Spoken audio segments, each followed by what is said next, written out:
These widespread issues at so many different precincts around Georgia have really started a conversation about accusations of unfair practices. In fact, voter suppression has been a top trending topic on Twitter late today, through much of the day, in fact, and it's drawn the attention of several Democratic candidates.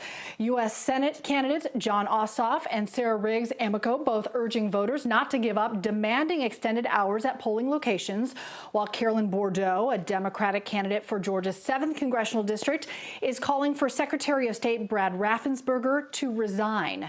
The problem's also gaining the attention of presumed Democratic presidential nominee Joe Biden. His team sharing a statement reading in part what we see in Georgia today, from significant issues with voting machines to breakdowns in the delivery of ballots to voters who requested an absentee ballot, are a threat to those values and are completely unacceptable.